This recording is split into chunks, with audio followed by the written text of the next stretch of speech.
कहानी बताते हैं ट्रांसफार्मर का। ट्रांसफार्मर क्या होता है, सबसे पहले परिभाषा समझ में आना चाहिए, तभी आगे समझ में आएगा। ट्रांसफार्मर में क्या करना है, आवृत्ति मतलब फ्रीक्वेंसी,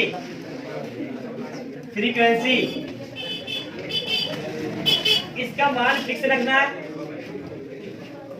ट्रांसफार्मर में आवृत्ति का मान क्या होता है, फिक्स है, कोई चेंज नहीं, कोई परिवर्तन नहीं।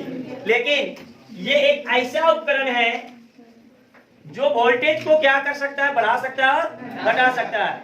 जो पावर हाउस से आया वोल्टेज, सुनो ध्यान से, जो पावर हाउस से जो वोल्टेज आया है वो वोल्टेज को नियंत्रित करने का काम किसका, ट्रांसफार्मर का। बात समझ में आया कि नहीं। कभी कभी अचानक से क्या होता है, आराम से समझते जाओ। पावर हाउस जहाँ पे बिजली सप्लाई होता है, ठीक है, जहाँ पे बिजली सप्लाई होता है वहां पे अचानक से वोल्टेज कभी अधिक आ जाता है और कभी कम आ जाता है। दिमाग लगाओ कि अचानक से पावर हाउस में वोल्टेज का फ्लक्चुएशन अचानक से बहुत बढ़ जाएगा, तो सोचो क्या होगा कि ट्रांसफार्मर बीच में अगर नहीं लगेगा तो सोचो क्या होने वाला है। सभी घर में क्या होगा, अचानक से सभी के सभी बल्ब वगैरह क्या होगा, फ्यूज हो जाएगा कि नहीं होगा। तो यही काम है। बीच में क्या है कि सबसे पहले पावर हाउस से आया बिजली, जितना भी वोल्टेज का है, सबसे पहले किसके पास आएगा, उस ट्रांसफार्मर के पास। अब ट्रांसफार्मर देखेगा कि कितना वोल्टेज हमको क्या करना है, सप्लाई करना है। समझ में आया कि नहीं। ट्रांसफार्मर अब क्या करेगा, सप्लाई करेगा। लेकिन ट्रांसफार्मर एक चीज को ध्यान रखता है कि उसके आवृत्ति को क्या रखना है, फिक्स रखना, चेंज नहीं करना। पावर हाउस से जो भी वोल्टेज आया सबसे पहले किसके पास आएगा, ट्रांसफार्मर के पास। अब ट्रांसफार्मर डिसाइड करेगा कि हम कितना सप्लाई करें, उसी के अनुसार वोल्टेज क्या होगा, घर में सप्लाई होगा। समझ में आ गया बात। अब दो प्रकार का ट्रांसफार्मर पढ़ना है, एक स्टेप अप ट्रांसफार्मर जिसका हिंदी इंग्लिश सब एक ही होता है, और दूसरा स्टेप डाउन ट्रांसफार्मर। सुनो ध्यान से, अभी हम बताएंगे जब क्रिया विधि ट्रांसफार्मर का, तो आराम से समझो। अरे डाउन ही है, एन छूट गया, समझो आराम से। थोड़ा सा स्टेप अप और स्टेप डाउन का मतलब थोड़ा सा समझा देते हैं। ये मान लो कि ट्रांसफार्मर है जो कि बना रहता है सॉफ्ट आयरन का। बताएंगे क्यों बना होता है, सब चीज बताएंगे, एक एक पॉइंट बताने वाले हैं। अभी केवल बता रहे हैं हम स्टेप अप स्टेप डाउन का मतलब क्या होता है। सुनो, यहाँ पे कुंडली लगा हुआ रहता है इस प्रकार से, देखना ट्रांसफार्मर जाकर के बहुत सारा वायर लपेटा हुआ रहेगा, और एक तरफ इधर कुंडली लगा हुआ है, कॉइल जिसको बोलते हैं हम लोग, इसको बोलते हैं प्राथमिक कॉइल, इसको बोलते हैं सेकेंडरी कॉइल। समझ में आया बात। तो स्टेप अप का मतलब क्या हुआ कि प्राथमिक कॉइल का वोल्टेज कम होना चाहिए और द्वितीयक का क्या होना चाहिए, अधिक। ये कहलाता है क्या, step up transformer. Step down में क्या होगा, उल्टा होगा, इसका अधिक और इसका कम। बस यही है। क्या बोले, आराम से समझ में आया। स्टेप अप ट्रांसफार्मर क्या होगा, स्टेप अप ट्रांसफार्मर का मतलब कि ये है प्राथमिक कॉइल, ये प्राथमिक कॉइल है, और ये क्या है, दो कॉइल लगा हुआ रहता है ट्रांसफार्मर में, द्वितीयक। स्टेप अप में क्या होगा कि प्राथमिक का वोल्टेज, प्राथमिक कॉइल में जो वोल्टेज आएगा वो कम आएगा, और द्वितीयक में क्या आएगा, अधिक आएगा। अभी बताएंगे कैसे आएगा, नहीं आएगा। और स्टेप डाउन में क्या होता है, स्टेप डाउन में इसमें रहेगा कम और इसमें रहेगा ज्यादा। अब का मतलब जैसे ऊपर जाएगा प्राथमिक से द्वितीयक की ओर, वोल्टेज क्या हो जाना चाहिए, बढ़ जाना चाहिए। अब मतलब ऊपर जा रहे हैं, प्राथमिक से कितना जा रहे हैं, द्वितीयक, वोल्टेज क्या हो जाना चाहिए, अधिक हो जाना चाहिए। डाउन मतलब द्वितीयक से प्राथमिक में जब आएंगे नीचे जा रहे हैं, डाउन जा रहे हैं, तो इसमें वोल्टेज क्या होना चाहिए, इसमें वोल्टेज कम और इसमें वोल्टेज। बस यही है, एक ही बताएंगे, बस एक ही बताएंगे, दोनों का काम एक ही होता है। अब सुनो, इसमें हम दिखाए थे कि ये जो है ट्रांसफार्मर जो होता है EMI पर बेस्ड है, ठीक है, इलेक्ट्रोमैग्नेटिक इंडक्शन विद्युत चुंबकीय प्रेरक। EMI सबको बताए थे, याद आ रहा है। फ्लक्स में परिवर्तन कुछ याद है, हम ये बताए होंगे, अगर याद होगा तो, कि अगर म्यू नॉट NI फॉर्मूला याद है, अगर फ्लक्स में परिवर्तन होगा, तो अगर किसी भी कॉइल में I में परिवर्तन होगा, उसकी वजह से क्या लाएगा, चुंबकीय क्षेत्र, और चुंबकीय क्षेत्र में परिवर्तन से क्या आता है, फ्लक्स। याद आ रहा है ना। तो उसी पे बेस्ड है, उसी पे बेस्ड है। समझ में आया कि नहीं। तो अब इसका बताने वाले हम लोग क्रिया विधि। समझ में आ गया, क्लियर है। किस पे बेस्ड है, EMI पे। Electromagnetic induction, very very important. अभी हम बताएंगे इसका जब क्रिया विधि बताएंगे ना तब। अभी स्टेप अप का मतलब क्या हुआ ये बता रहे हैं। इसका वोल्टेज अधिक, इसका वोल्टेज कम, step up transformer. Step down पर ट्रांसफॉर्मर का मतलब इसका वोल्टेज अधिक, इसका क्या हो जाएगा, कम हो जाएगा। बस एक में द्वितीयक का ज्यादा स्टेप अप, दूसरा में प्राथमिक का ज्यादा स्टेप डाउन। क्लियर है भैया? तो एक ही बताएंगे वोल्टेज का तो डिफरेंस है, इसमें तो कुछ है ही नहीं। ठीक है, देखो ये जो यूज कर रहे हैं हम लोग मुलायम लोहा, सॉफ्ट आयरन, क्यों कर रहे हैं इसके पीछे कारण है, अभी बताएंगे सब चीज। ये है प्राथमिक कुंडली और ये है द्वितीय कुंडली। इसमें जो है number of turns, number of turns का मतलब चक्रों की संख्या अलग अलग रहेगा। फेरों की संख्या या चक्रों की संख्या अलग अलग रहेगा। समझ में आया बात? अगर इसमें भी मान लो कि कितना है 3 और इसमें कितना है 5 के आसपास, है ना?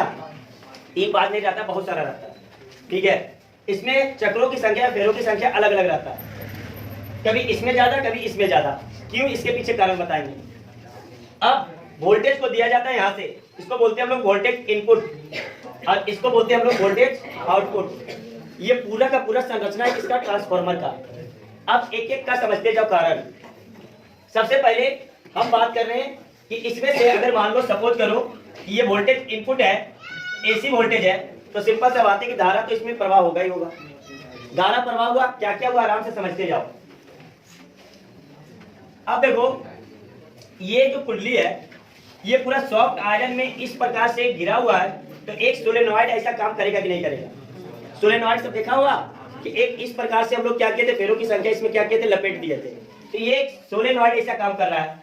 तो यहाँ पे अगर ध्यान समझना, अगर किसी भी कुंडली में धारा प्रवाहित तो हो रहा है और वो धारा समय के साथ परिवर्तन है, देख लो ये धारा समय के साथ क्या है, परिवर्तन, क्योंकि एसी करंट है।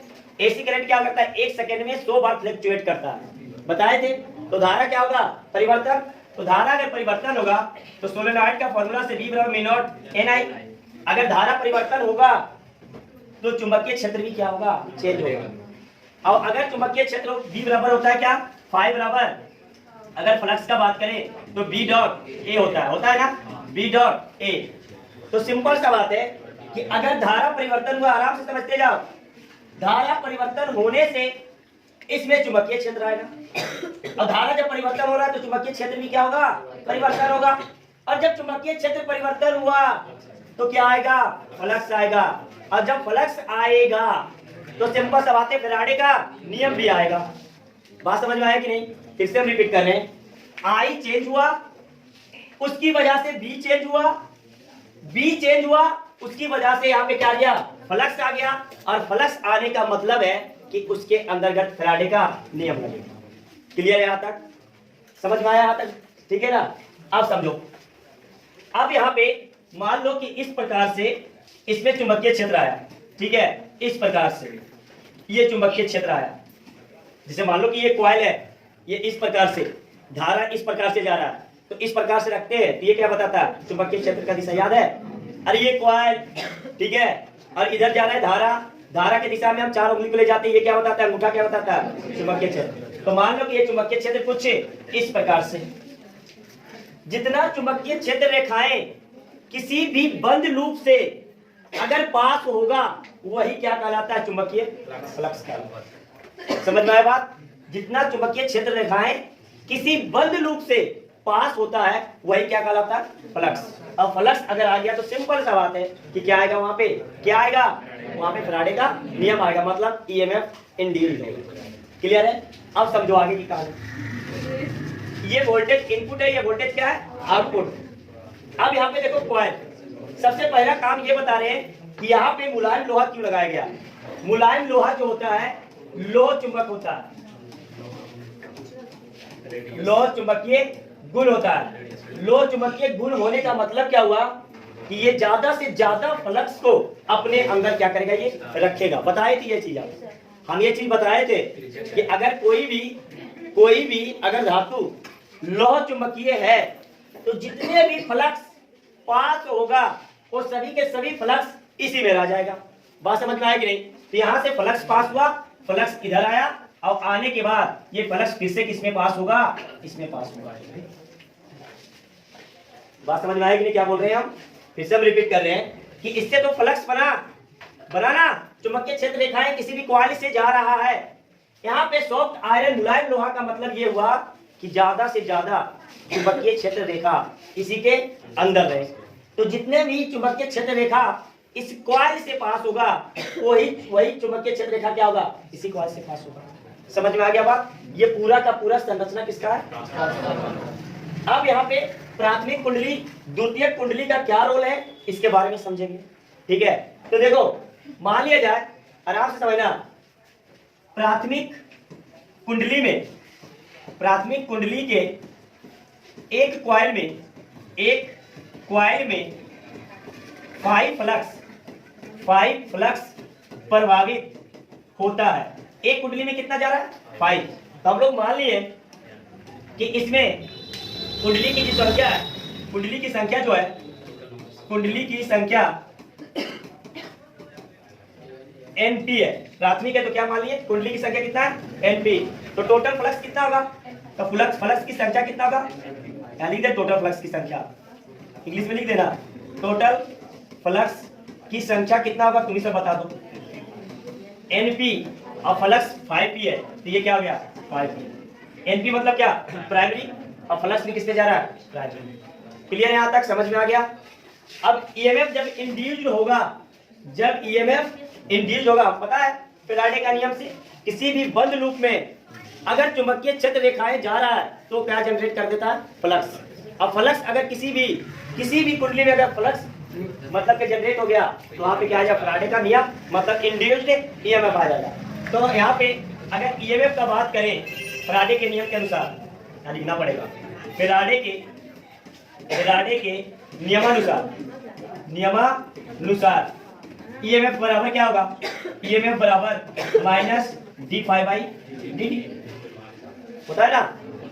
फ्लक्स अगर परिवर्तन हो रहा है समय के साथ तो क्या इंड्यूस होता है? EMF। फैराडे का नियम जाकर के देख लो। ठीक है, अब देख लो यहाँ पे -d/dt, यहाँ पे फाई के जगह पर क्या आ जाएगा? टोटल फ्लक्स कितना है? NP, और ये क्या है? 5P। अब बताओ तुम ही सब, यहाँ पे अगर बात करें तो EMF प्राथमिक कॉइल में तो ये क्या गया? NP तो कांस्टेंट है, बचा क्या? -d∅dt, ये आ गया समीकरण। माइनस है तो पूरा इस प्रकार दे दो, गड़बड़ से कर देना, -NP/d∅ ये समीकरण बन गया फर्स्ट। क्लियर है? तो देखो इसी तरीके से हम लोग फ्लक्स निकालेंगे। टोटल फ्लक्स एक निकालते हैं। टोटल फ्लक्स की संख्या अगर बात करें, संख्या द्वितीयक कुंडली में ये लिखेगा नहीं, द्वितीयक कुंडली में क्या होगा? NS, और ये क्या होगा? 5S होगा ना, यही तो होगा सेकेंडरी। S मतलब क्या?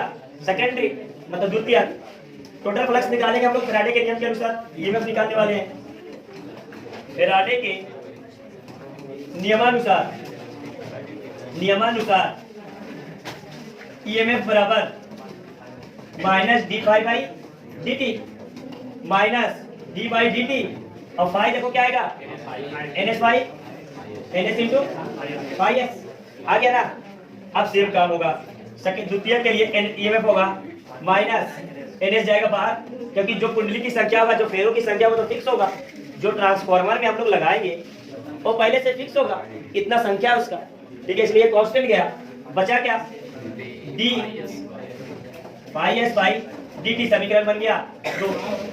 पहला समीकरण में कितना समीकरण बना? अब हम लोग क्या करेंगे? दोनों तो EMF ही है, दोनों क्या EMF है, तो दोनों को आपस में क्या करेंगे? बराबर कर देंगे। तो दोनों को बराबर कर रहे, समीकरण फर्स्ट और सेकेंड को बराबर करने पर तो देखो इधर फर्स्ट और सेकेंड को क्या कर रहे हैं? बराबर नहीं करते, डिवाइड कर देते, फिर नहीं ना आएगा। समीकरण फर्स्ट और सेकेंड को भाग देने पर तो देखो इधर फर्स्ट बाई सेकेंड, फर्स्ट क्या है? EMF, किसका, इसको E1 मान लो और इसको क्या मानो E2, तो E1 बाई E2 बनेगा। जब प्राइमरी मानना तो प्राइमरी मान लो EP और इसको क्या मान लो ES, तो EP बाई ES। क्लियर है? अब देखो इसको भागा दे रहे तो देखो माइनस से माइनस गया, कहाँ गया इधर, माइनस से माइनस गया, डेल फाई बाई dt से del phi by dt, flux की संख्या तो समान होगा। जितना फ्लक्स इस कुंडली में जाएगा उतना ही तो उसमें भी जाएगा। एक कुंडली के लिए फ्लक्स की संख्या क्या होगा, समान होगा। अरे एक कुंडली के लिए फ्लक्स की संख्या समान होगा कि नहीं, तो ये दोनों तो कटेगा, ये भी कटेगा और ये भी कटेगा, तो यहाँ पे आएगा क्या NP बाई, ये बन गया फॉर्मूला। अब ध्यान से समझना EMF का, क्लियर है? कितना इजी फॉर्मूला है कि EP बाई ES बराबर NP बाई NS। मतलब क्या हुआ, मतलब ये हुआ कि प्राथमिक कुंडली में जो वोल्टेज लगा हुआ है वो वोल्टेज निर्भर करता है उसके फेरों की। जितना ज्यादा फेरों की संख्या, जितना ज्यादा फेरों की संख्या उतना ज्यादा EMF क्या होगा, समझ में आया बात? सेकेंडरी में जितने ज्यादा फेरों की संख्या उतना ज्यादा EMF है। अरे बात समझ में आ रहा है कि नहीं, रिलेशन समझ में आ रहा है, एक दूसरे के समानुपाती है कि नहीं है? अगर इसमें चक्कर की संख्या, फेरों की संख्या बढ़ा दो EMF बढ़ जाएगा। इसलिए जितना ज्यादा फेरों की संख्या रहता है ट्रांसफार्मर में, देखना वायर घुमा हुआ रहेगा। ट्रांसफार्मर को देखा बढ़िया से, उसमें देखना वायर बहुत सारा घुमा हुआ रहेगा। वो चाहता है ज्यादा से ज्यादा क्या रहे, फेरों की संख्या, उससे क्या होगा, अधिक से अधिक वोल्टेज क्या होगा, प्रोड्यूस होगा। समझ में आ गया बात? फिर से हम बता रहे हैं ये चीज, फिर से हम बता रहे हैं, इसके बाद लिख लेना। पहले लिखेगा क्या, पहले बता दे, चलो ठीक है। अभी सब चीज समझ में आएगा कि ये क्यों ले रहे हैं, इसमें ज्यादा इसमें कम क्यों लिया जाता है, ये चीज समझ में। देखो इधर एक एक चीज का कारण, ट्रांसफार्मर, ये है ट्रांसफार्मर, ठीक है, आराम से समझ लो। ट्रांसफार्मर में दो कुंडली लगा हुआ रहता है, एक प्राथमिक कुंडली और एक द्वितीयक कुंडली, ठीक है। इस कुंडली में फेरों की संख्या दोनों कुंडली में अलग अलग होता है। जरूरी नहीं है कि केवल इसी में ज्यादा होगा, इसमें भी ज्यादा हो सकता है। समझ में आया बात? उसके बाद ये जो बना रहता है ट्रांसफार्मर, ये किसका बना रहता है, मुलायम लोहा का, सॉफ्ट आयरन का। क्यों? क्योंकि मुलायम लोहा जो होता है लोह चुंबकीय गुण रखता है। लोह चुंबकीय गुण का मतलब जितना ज्यादा फ्लक्स ये बनाएगा उतना ज्यादा फ्लक्स ये क्या करेगा, मतलब फ्लक्स ज्यादा बर्बाद नहीं होगा। ये इसलिए लगाया जाता है क्या, लोह चुंबकीय। दूसरा चीज है कि ये जो कॉइल बना होता है, ये कॉइल किसका बना होता है, कॉपर का। कॉपर का क्यों बना होता है, क्योंकि धारा बर्बाद ना हो। समझ में आया बात, धारा बर्बाद ना हो, इसलिए किसका बना होता है, कॉपर का। क्लियर है यहाँ तक? अब आराम से समझना। अब ये किस प्रिंसिपल पे काम करता है, कल बताई दिए थे, EMI, इलेक्ट्रोमैग्नेटिक इंडक्शन। समझ में आया बात? इसको हम लोग बोलते हैं विद्युत चुंबकीय प्रेरण के सिद्धांत पे काम करता है। कैसे करता है, तो फैराडे का नियम लगेगा यहाँ पे। अब देखो यहाँ पे क्या हुआ कि जब यहाँ देखो यही चीज है, कंसेप्ट जो बता रहे हैं अभी, जो अभी 30 सेकंड में बता रही है, यही कंसेप्ट है। यहाँ पे वोल्टेज सप्लाई हुआ, जैसे ही वोल्टेज सप्लाई हुआ यहाँ से धारा का प्रवाह होना शुरू हो गया। धारा का प्रवाह शुरू होने का मतलब हुआ कि ये AC वोल्टेज लगा है यहाँ से, तो इसमें भी धारा क्या होगा, फ्लक्चुएट करेगा। फ्लक्चुएट का मतलब क्या है कि 1 मिनट में 100 बार क्या होगा, ऊपर नीचे होगा ना, मतलब धारा का मान क्या होगा, घटेगा बढ़ेगा। AC है, AC में क्या होगा, कभी ऊपर कभी नीचे फ्लक्चुएट करते रहता है। उसकी वजह से I में परिवर्तन की वजह से क्या आ गया, इसमें चुंबकीय क्षेत्र। I में परिवर्तन हुआ तो क्या आ गया, चुंबकीय क्षेत्र। चुंबकीय क्षेत्र में परिवर्तन, I परिवर्तन तो B परिवर्तन, अभी में परिवर्तन हुआ तो क्या गया, फ्लक्स। सिंपल सा बात है। फैराडे का नियम ये बताए हैं कि अगर किसी भी बंद लूप में अगर चुंबकीय क्षेत्र रेखाएं गुजर रहा है, वही चुंबकीय क्षेत्र रेखाएं क्या कहलाता है, चुंबकीय फ्लक्स कहलाता है। अब चुंबकीय फ्लक्स आ गया तो इसकी वजह से क्या आएगा, EMF भी आ जाता है। बताए थे ना, फैराडे का नियम बढ़िया से जाकर के देख लेना, नोट्स में होगा। अब क्या किया हम लोग, देखो इधर प्राथमिक कुंडली के एक कॉइल में फ्लक्स कितना जा रहा है, मान लीजिए कितना 5T फ्लक्स जा रहा है, एक में, केवल एक में। ऐसा ऐसा कॉइल कितना मान लिए N, तो N में कितना जाएगा, NP × 5। ये किसके लिए आया, प्राथमिक कुंडली। क्लियर है? अब हम लोग फैराडे के नियम के अनुसार EMF निकालने वाले हैं। EMF का फैराडे का नियम माइनस d∅ बाई क्या होता है, dt। फाई यहाँ पे रख दिए, NP 5P, अब I क्या, dt। ये तो कांस्टेंट होगा, फेरों की संख्या क्या होगा, कांस्टेंट। ट्रांसफार्मर जो बन गया उसमें फेरों की संख्या 10, 20, 50 तो जो भी लेना रहता है वो कांस्टेंट ही रहता है, उसको चेंज तो नहीं कर सकते। तो एनपी गया बाहर, बचा क्या dy/dt, जो कि किसके लिए बना है, ये प्राथमिक के लिए। क्लियर है, समझ में आ गया बात। इसी तरीके से अगर हम बात करें, अगर हम लोग बात करें टोटल फ्लक्स की संख्या द्वितीयक में, तो जितना फ्लक्स प्राथमिक से पास हुआ उतना ही फ्लक्स किसमें जाएगा, द्वितीयक में, क्योंकि क्या लगा दिए, सॉफ्ट आयरन।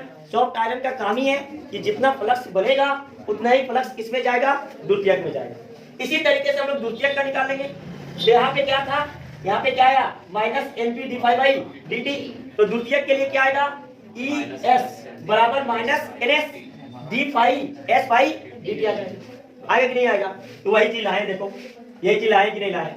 अब हम लोग क्या कर रहे हैं, हम लोग रिलेशन निकाल रहे हैं कि आखिरकार फेरों की संख्या और ईएमएफ में क्या संबंध है। तो हम लोग क्या किए, दोनों को भागा दे दिए। भागा देने के बाद ऊपर क्या आ गया, ईपी, और नीचे क्या आया, ES, और बाकी d/dt क्या किया, कट गया, तो बचा क्या, np/s। क्लियर है। अब कल दो प्रकार का बताए थे कि ट्रांसफार्मर होता है दो प्रकार का, एक होता है स्टेप अप ट्रांसफार्मर, याद है ट्रांसफार्मर। तो स्टेप अप ट्रांसफार्मर में सुनो ध्यान से, ES अधिक होगा किससे, क्यों होगा अधिक, फेरों की संख्या उसमें क्या है, अधिक। तो फेरों की संख्या होगा अधिक, फ्लक्स ज्यादा जनरेट होगा, और फ्लक्स ज्यादा जनरेट होगा तो ईएमएफ भी क्या होगा, ज्यादा। मतलब स्टेप अप ट्रांसफार्मर में द्वितीयक कुंडली का ईएमएफ क्या होगा, अधिक। कल बताए थे ये चीज। तो ये अगर द्वितीयक कुंडली का ईएमएफ अगर अधिक है, मतलब फेरों की संख्या भी उसका क्या है, अधिक है। ये हो गया कंप्लीट। प्राथमिक का अगर बात करें, sorry step up, step down का अगर बात करें, स्टेप डाउन ट्रांसफार्मर में क्या होगा, ट्रांसफार्मर में बताओ जल्दी से क्या होगा। अगर बात करें तो ईपीएफ क्या हो जाएगा, अधिक, किससे, ES से। तो एनपी भी अधिक हो जाएगा, किससे, क्लियर है। समझ, कल भी बताए थे कि स्टेप अप और स्टेप डाउन का मतलब होता है अप ऊपर जाना है, मतलब वोल्टेज कम वोल्टेज से किधर जाना है, अधिक वोल्टेज। अप मतलब ऊपर, डाउन मतलब नीचे, मतलब पहले ज्यादा बाद में कम। क्लियर है। और अभी ये बहुत सारा फॉर्मूला आने वाला है, ठीक है। ये तो छोटा छोटा फॉर्मूला आया है, 2-3 फॉर्मूला भी आ रहा है। अब बात करेंगे पावर।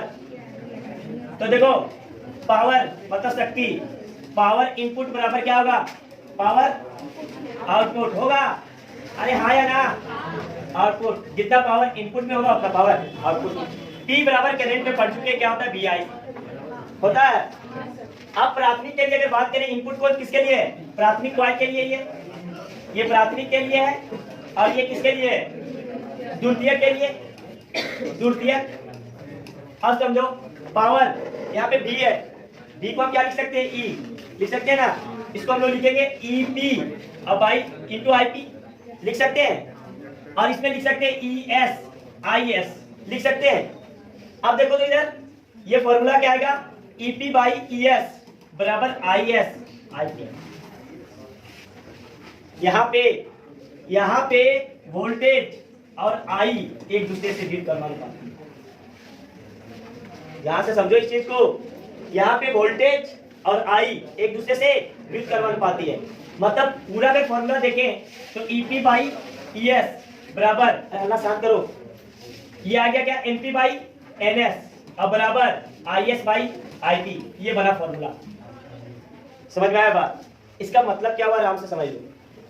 अगर हमको अधिक वोल्टेज चाहिए, अगर हमको ट्रांसफार्मर में अधिक वोल्टेज चाहिए, तो I के मान को क्या करना पड़ेगा, कम करना।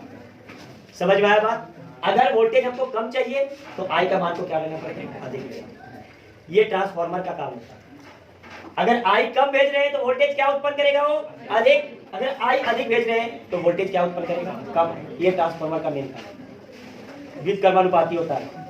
क्यों, फ्लक्स की चेंज की वजह से। समझ में आया बात। तो इसको नोट करो, उसके बाद 1-2 क्वेश्चन करेंगे इससे रिलेटेड, उसके बाद इसका इफिशियंसी का बात करेंगे। इफिशियंसी मतलब पता है तुमको, क्या बोलते हैं उसको, क्षमता।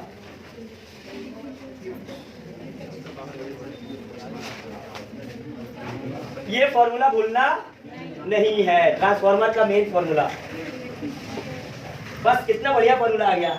ये दोनों समानुपाती है, नंबर ऑफ टर्न्स बढ़ाओ, फेजों की संख्या बढ़ाओ, ईएमएफ बढ़ेगा। लेकिन ईएमएफ बढ़ेगा तो आई का मान क्या होगा? समझ में आया कि नहीं? देखो यही फॉर्मूला में प्राथमिक मतलब क्या हुआ? इनपुट, इनपुट कितना था? ये कितना था? 220। आउटपुट वोल्टेज कितना है? 440। ये कितना है? ये निकालना है ना, आईएस को निकालना है। और ये कितना? 5 है ना, 10 है। तो आईएस बराबर कितना आ गया? 2, तो 10 नहीं 20। अच्छा 5 आएगा, 5 आएगा, 5। सुनो आराम से समझना, इधर देखो, इधर ये रिलेशन अब समझ में आ जाएगा कि क्या हुआ क्या।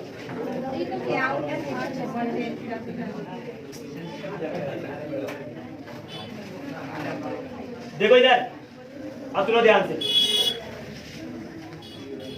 इस क्वेश्चन में क्या क्या दिया हुआ था? प्राथमिक कितना था?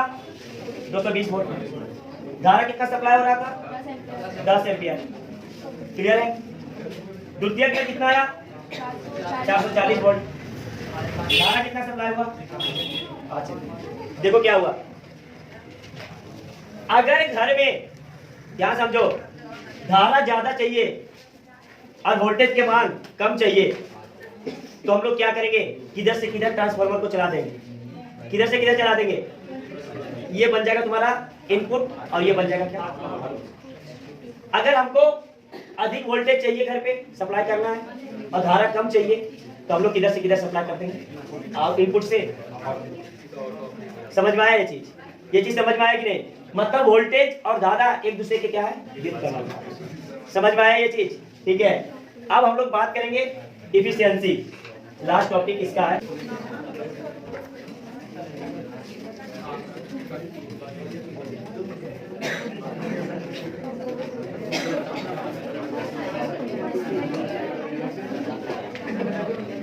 क्षमता निकालना है, तो परसेंटेज इफिशियंसी बराबर पावर आउटपुट।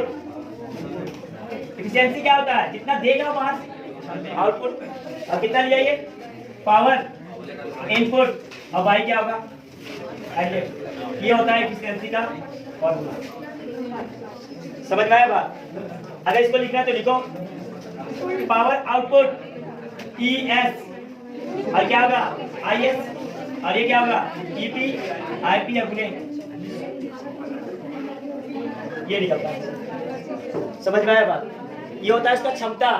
उस ट्रांसफार्मर का क्षमता निकालना है, तो जितने भी पावर आउटपुट हो रहा है, आउटपुट मतलब जो सप्लाई करेगा, उसको इनपुट से क्या करो? भाग दे दो, और गुने क्या होगा? देखो बाबू, ट्रांसफार्मर जरूरी नहीं है कि जितना पावर बनाएगा उतना सप्लाई कर देगा, क्योंकि बीच में बहुत सारा पावर क्या होता है? नष्ट भी हो जाता है। कैसे नष्ट होता है? तो जो वायर बना हुआ है प्रतिरोध से, वो भी कुछ न कुछ तो लेगा, कुछ तो लेगा। कितना तांबा का लगा लो, सिल्वर का लगा लो, किसी भी चीज का लगा लो, कुछ तो एक दूसरे से उसका एटम्स एक दूसरे से टकराएगा और एनर्जी का लॉस होगा। बात समझ में आया कि नहीं? तो जितना वो बनाया पूरा का पूरा वो सप्लाई नहीं कर सकता। कुछ कुछ क्या होगा? कुछ कुछ फ्लक्स जो बन रहा है, चुंबकीय क्षेत्र रेखाएं, और कुछ कुछ फ्लक्स बर्बाद भी होगा। कैसे बर्बाद होगा? तो देख लो, ऊर्जा क्षय पहला आएगा इसमें, फ्लक्स लीकेज,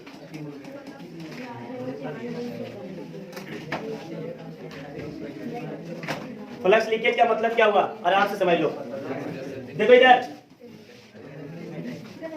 ये ट्रांसफार्मर था,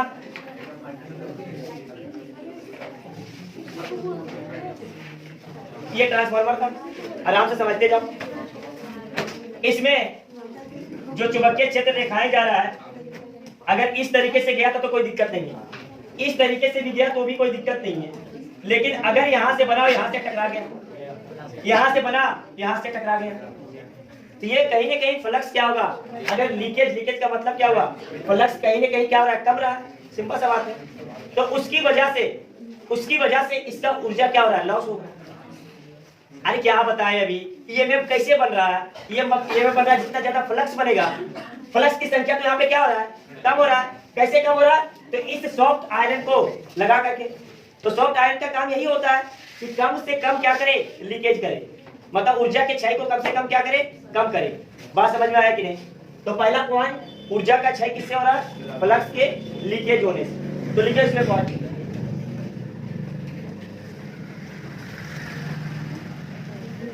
ट्रांसफार्मर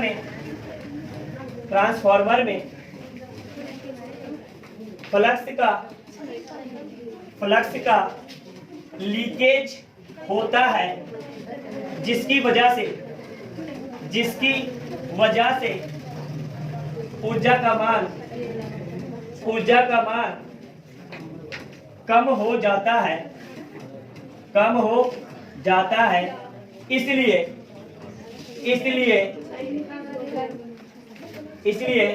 लीकेज को कम करने के लिए मुलायम लोहा का उपयोग करते हैं। बात समझ में आया? पहला पॉइंट समझ में आया कि ये मुलायम लोहा क्या करेगा, जो फ्लक्स क्या हो रहा था, लीक हो रहा था, उस लीक को क्या कर देगा, वो कम कर देगा। ज्यादा से ज्यादा फ्लक्स को क्या करेगा, अपनी ओर क्या करेगा, आकर्षित करके अपनी तरफ भेज देगा।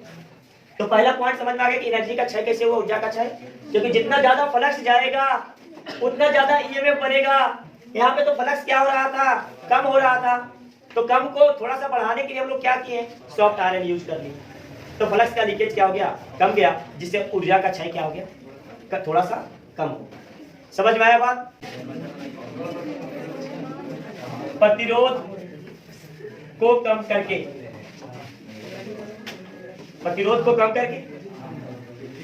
सिंपल सा बात है। प्रतिरोध को कम करेंगे तो सिंपल सा बात है, ऊर्जा का लॉस क्या होगा, कम होगा। क्योंकि E बराबर क्या होता है, E बराबर I² RT। सिंपल सा बात है, E बराबर क्या होता है, I² RT।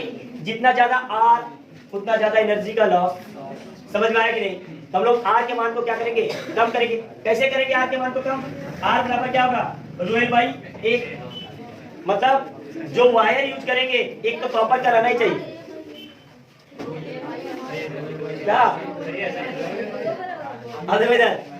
अब इसके प्रतिरोध को कम करना है। प्रतिरोध मतलब क्या हुआ, आपस में परमाणु एक दूसरे से क्या होता है, टक्कर होता है। वायर के अंदर ही क्या होता है, जब चलता है ना तो एक दूसरे से टकराता है, तो उसकी वजह से क्या होता है, प्रतिरोध उत्पन्न होता है, धारा को जाने में दिक्कत होता है। तो उसके प्रतिरोध को क्या करना है, कम करना है। तो क्या करेंगे, एक तो कॉपर वायर यूज करेंगे, दूसरा यूज क्या करेंगे, उस वायर का क्षेत्रफल क्या कर देंगे, अधिक, मतलब मोटा तार यूज करेंगे। मोटा तार यूज करने से क्या होगा, प्रतिरोध का मान क्या होगा। समझ में आया बात, क्लियर है? ठीक है, तो इसमें क्या लिखना है, प्रतिरोध को कम करके। याद है कि नहीं शुभ सबको, हमको तो याद है सब चीज। क्षैतिज वक्र याद है? अगर नहीं याद है तो देखो डायग्राम।